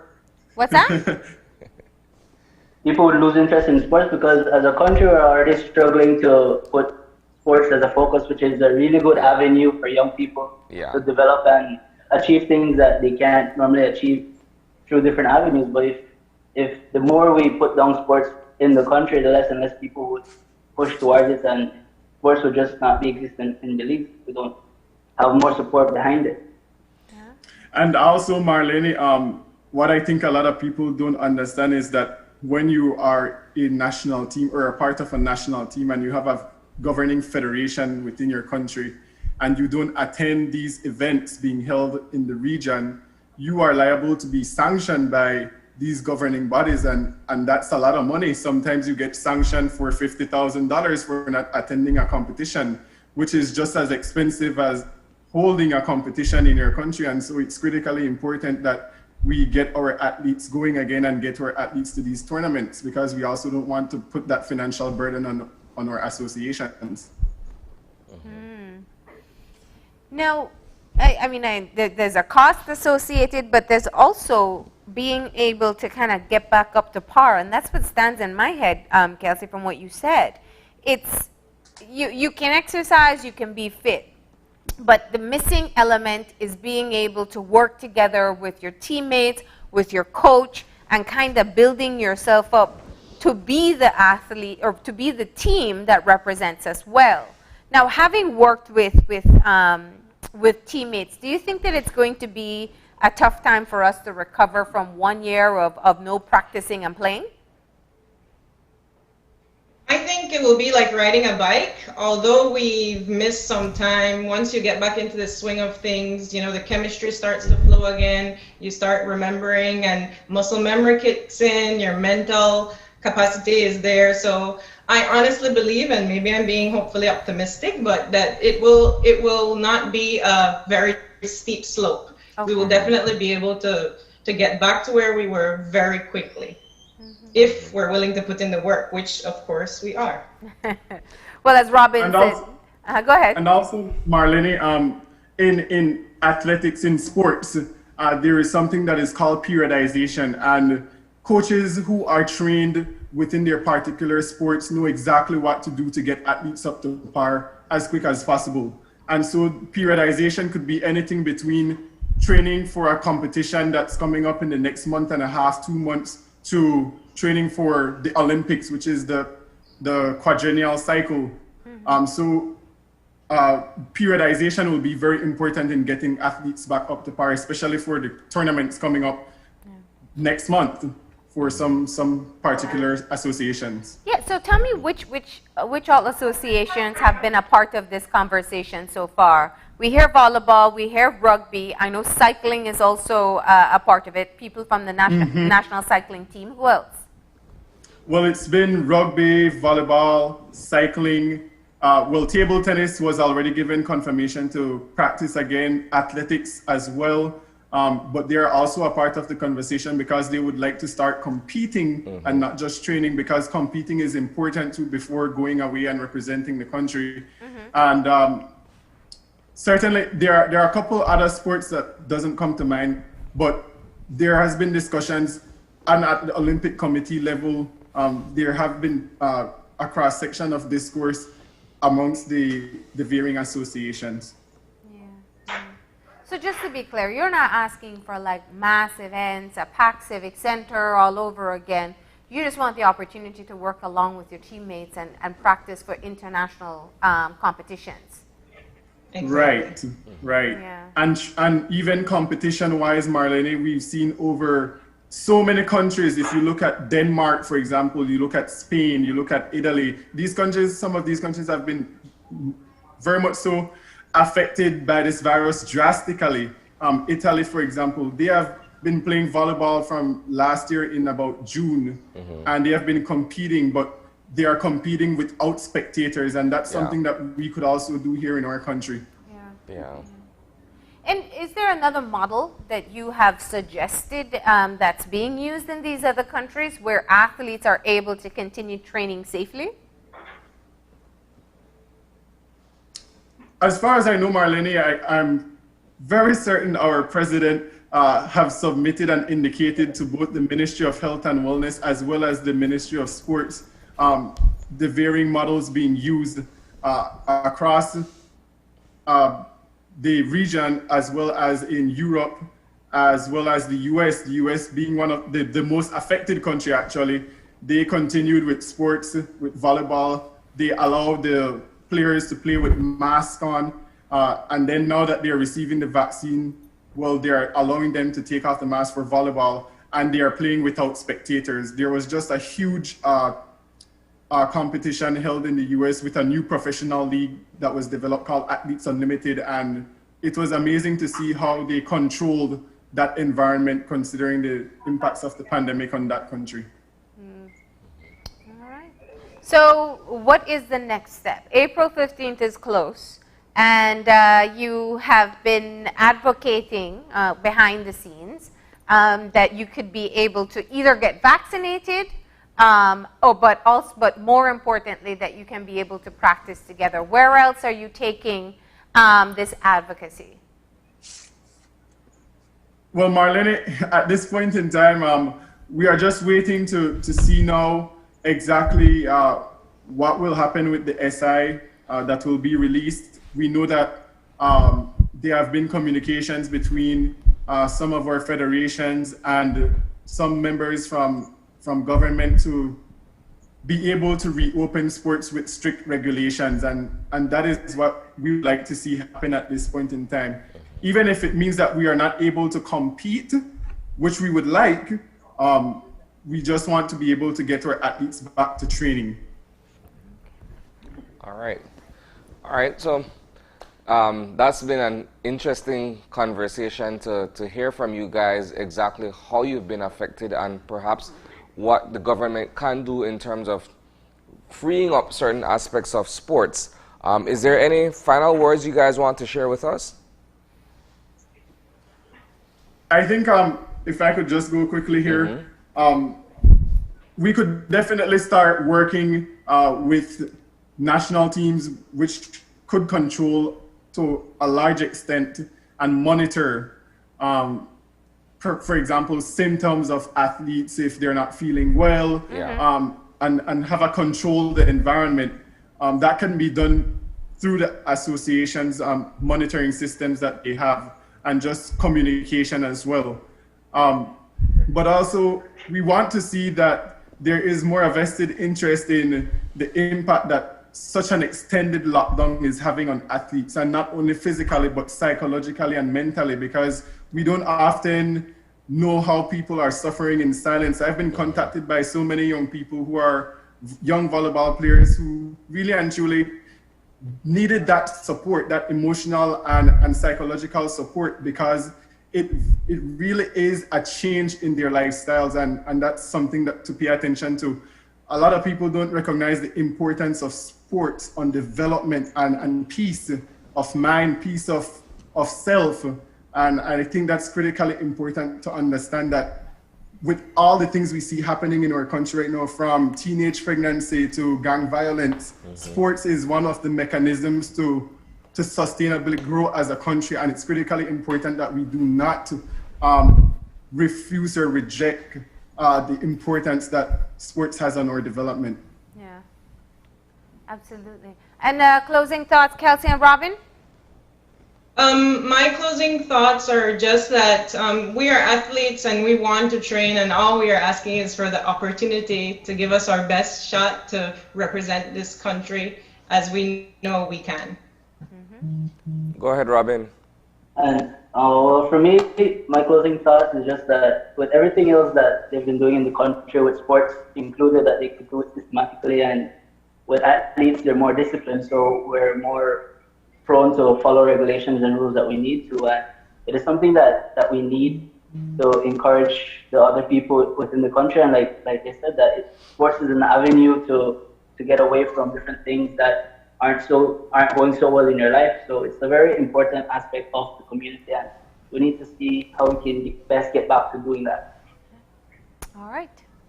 All right. Thanks a lot, guys, and stay safe. Thank you. Thank you too. Thank you. All right, we're going to take our final commercial break, and when we return, it's to wrap up. Stay tuned.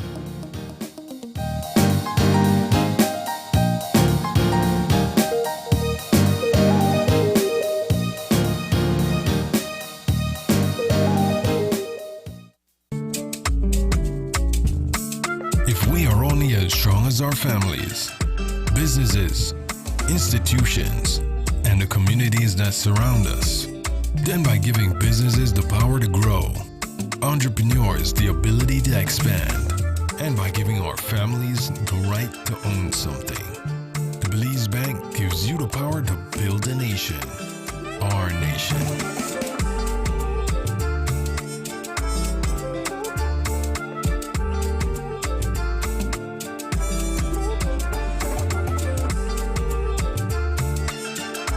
We are stronger together. The Belize Bank, our country, your bank. 2020 taught us the importance of being connected to the virtual world, and NextGen is here to keep its commitment to you. Even if you're physically apart, NextGen keeps you digitally connected. Okay everyone, thank you for following me today. NextGen provides more than just an internet plan. They provide service plans that support all your online needs. Sign up today and get your NextGen's ultra high-speed internet service. NextGen, powered by Central TV and Internet.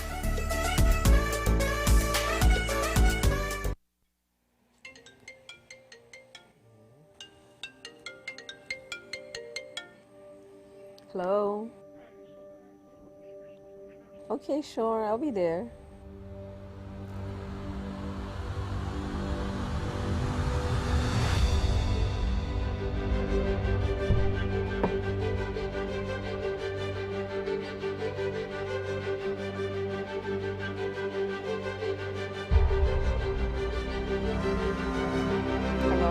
Hi, Mommy.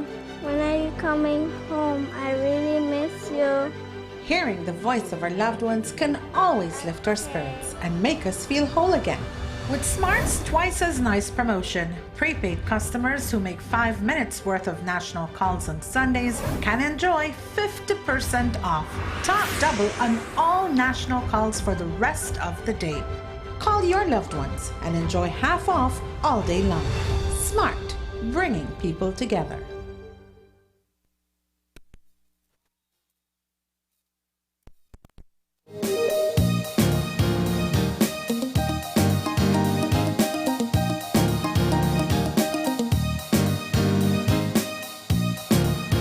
Back.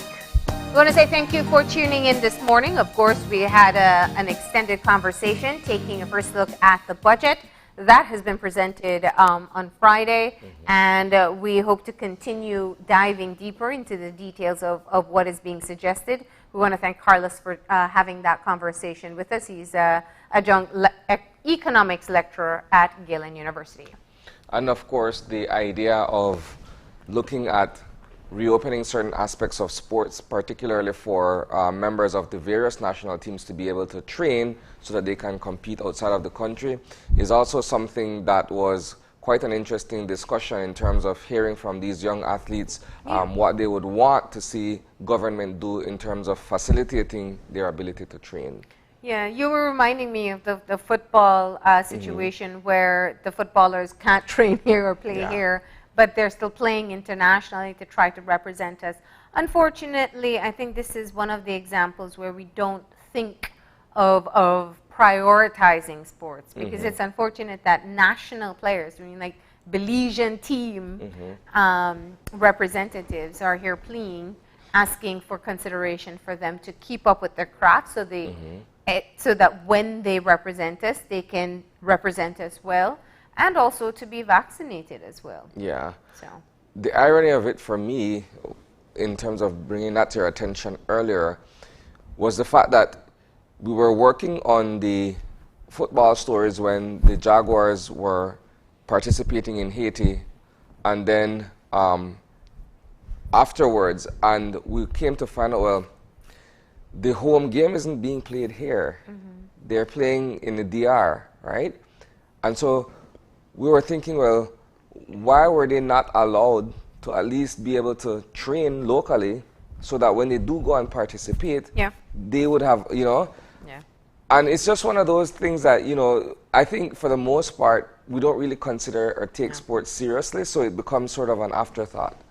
Well, and that's where it has to end. You know, I think that's where it really has to become a priority. These teams don't go out there and suddenly work well together and excel, and we know how critical we can be of the performance of our national teams. Well, let's give them the opportunity to train. I do hope, well, we're going to see what happens, because April 15th is close, and I'm not saying that anything is, we don't know exactly what it's going to be. Will it be a significant change or a loosening of restrictions?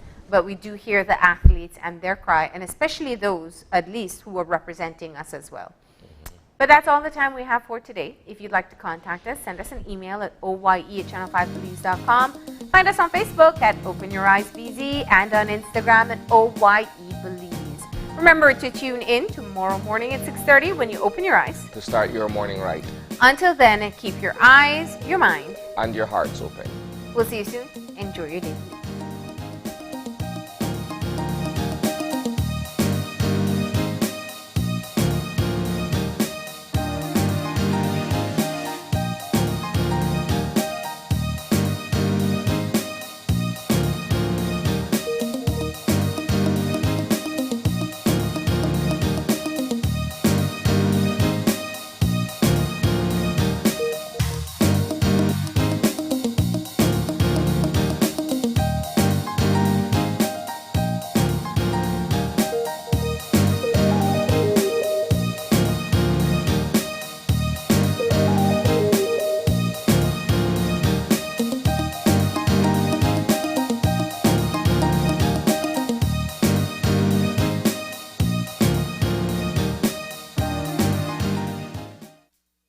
Open Your Eyes was brought to you by the Belize Bank. Our country, your bank.